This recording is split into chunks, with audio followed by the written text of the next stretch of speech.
Imagine how different your life could be in a year if you committed to getting 1% better every day. This is the show dedicated to helping you improve your mindset, language, and behavior. Inspiring stories, practical advice, and damn good conversations. Here's your host, Joe Ferraro. Hello and welcome to 1% Better. Some people journal. Some people meditate. Some people grab a microphone and say hello and welcome. You have not heard my voice since June 26th, unless you've been going to back episodes. And let's face it, you have been, because there's 299 damn good conversations at your disposal. I'll drop a link in the show notes today to let you know where to go to start if you are passing this on to a new listener, and some different places where you can find organized episodes. But I hope it's good to hear my voice. I know it's great to be connecting with you. I want to update you on a few things, including a message I got today on social media. A listener writes, "Hey, Joe, just checking in. Seems like all is going well since you continue to tweet, but did I miss an announcement about pausing or ending the podcast? Hopefully it'll be back on the air soon." I told the person the truth. I was literally thinking about hopping on the mic today during this rainy Sunday in Brookfield, Connecticut, and saying, absolutely, I missed the podcast. Absolutely, I missed you. Absolutely, the podcast is not going away. But for anyone who's been around for any length of time, they know that when I'm not on the mic, I'm in the classroom about to enter year 26. So I want to update you on a few things that have been going on that have been keeping me away from an episode. And I think there are two macro ideas of why I have not been doing the podcast recently. One is the larger idea of prioritization and the privilege of being busy, something that we can all relate to on some level. But the second one is what I want to start with, because I think it's something that can help you immediately. This is the value bomb up front. I have been dealing with a slight variation of perfectionism.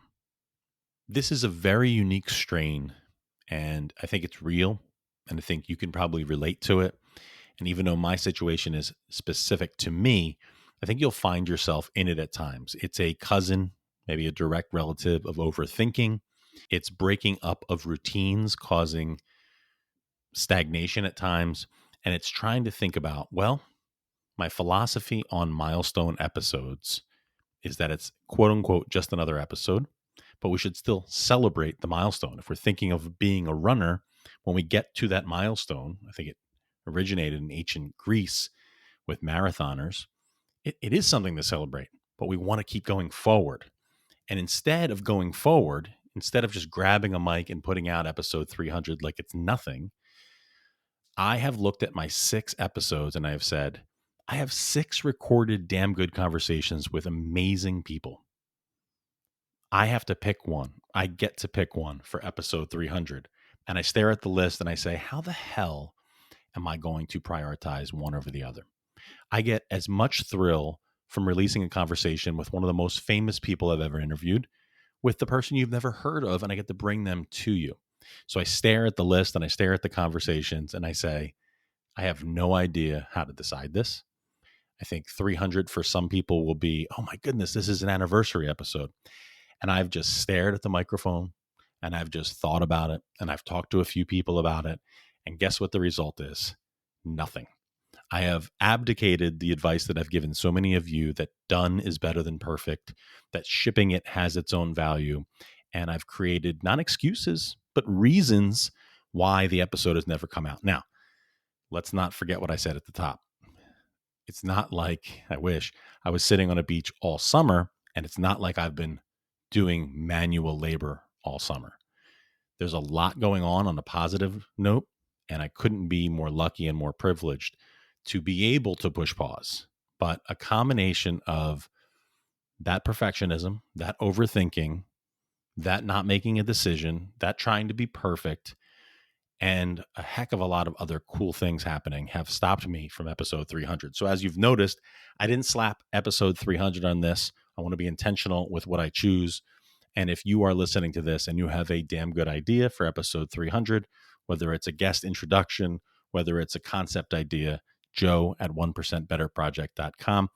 I absolutely will take it into consideration and I will make a decision. And I think the most likely scenario is that episode 300 comes out sometime in early September once I get back into my teaching flow. So thank you for your patience. Thank you for going back into the back episodes. I have not taken a break from checking email. I have not taken a break from reading. I have not taken a break from listening to great podcasts that some colleagues are putting out. I have not taken a break from coaching, which I want to talk about in a moment, traveling and spending time with the family as I pursue trying to be a better teacher in year 26. So there's a lot going on. And I want to just quickly bring you up to speed on some of the things that I've been up to that have been both valuable to me and ways that I can potentially help you until we get back into a listener and host relationship. 6 recorded conversations very quickly with people that you've heard of and people that you have not heard of. Someone who wrote a book on one idea in social media, which I find incredibly cool. 2 executive coaches and an entrepreneur wrapped in one. A copywriter that if you spend any time on X or Twitter, you know of. An author of multiple books, including some very famous sports books, and a really young guest who writes an amazing newsletter and represents and is an assistant to 2 of the best nonfiction writers going. So those are the 6 recorded episodes that you will hear in late 2024. In addition, I've been doing a ton of coaching. First, the free stuff. I have been lucky enough to be asked to mentor 3 college graduates who were either looking for a new job or changing fields.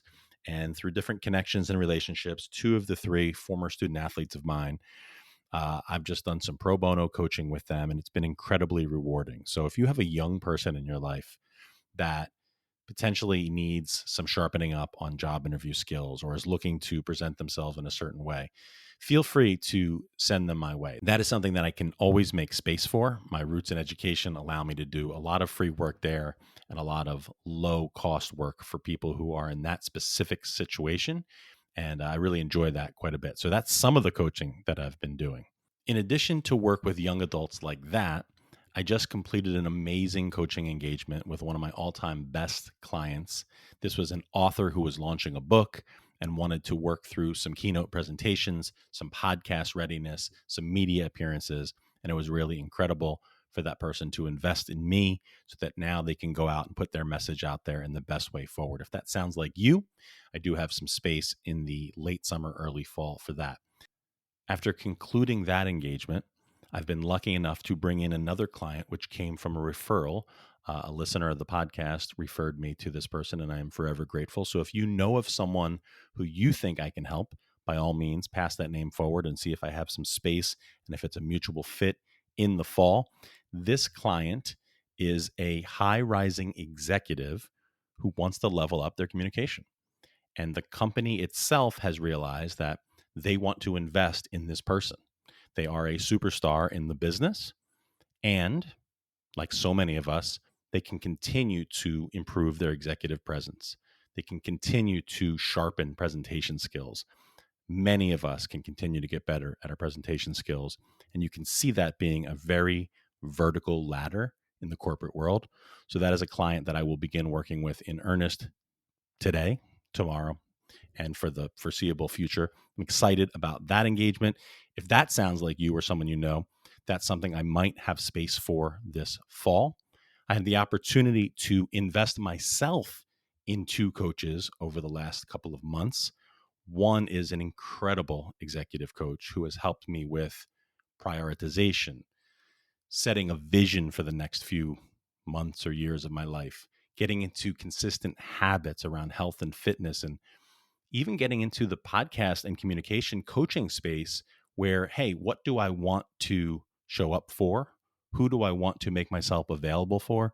This person is probably booked and probably not someone looking for new clients, but perhaps this coach or someone else is someone I can refer you to if you are looking for something specific in the executive coaching space aside from communications. I've been happy to do that.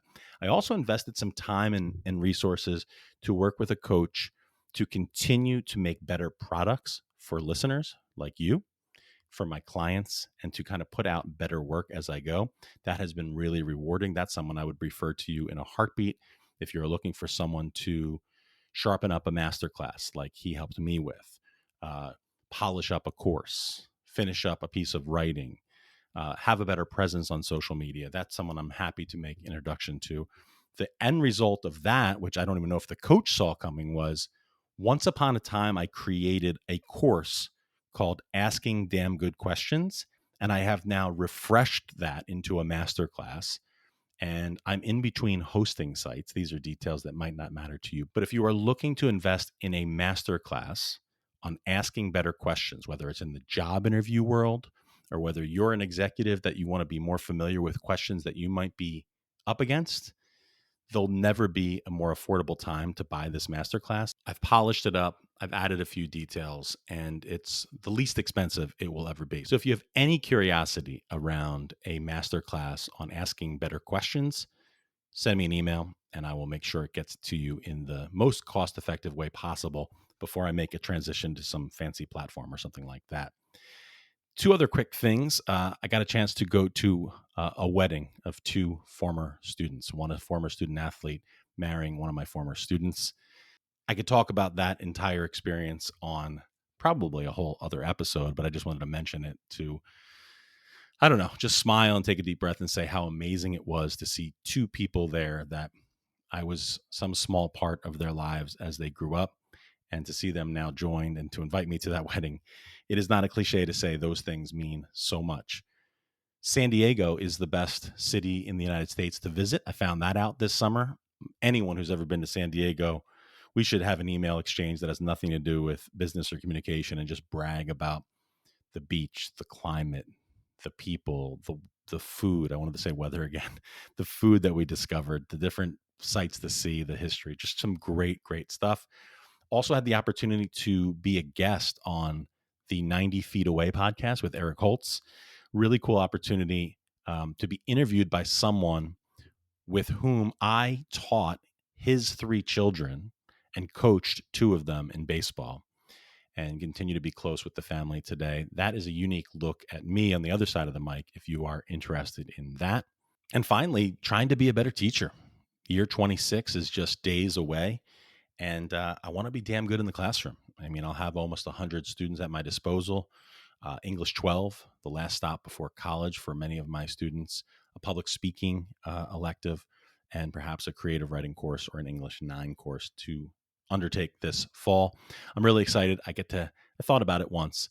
I've probably hosted and tried to listen to and encourage more conversations than any podcast host alive. 300 plus here. I don't know, conservatively, 5 periods a day for the last 25 years. There's some math that really adds up there. Of course, not every day is a conversation, but there is a conversation in every day. I just made that up. It sounds pretty good, but I'll end it here. Here's the TLDR. Thank you for staying with me. Thank you for the patience on the pause. Thank you for that message today to check in. You're not the first person to listen to the show and ask where I've gone, but it means a lot from every single person who did. And I will be back soon with brand new episodes, episode 300 officially, and all that good stuff. If you feel like there's anything I can do for you in the coaching realm, if you're trying to level up your communication, if you're an executive trying to get ready to host a panel or a presentation, send me an email and we will see what we can do. For now, thank you again for everything you've brought to the 1% Better community. And I'll be back next time with another damn good conversation. See you then. This is the 1% Better podcast.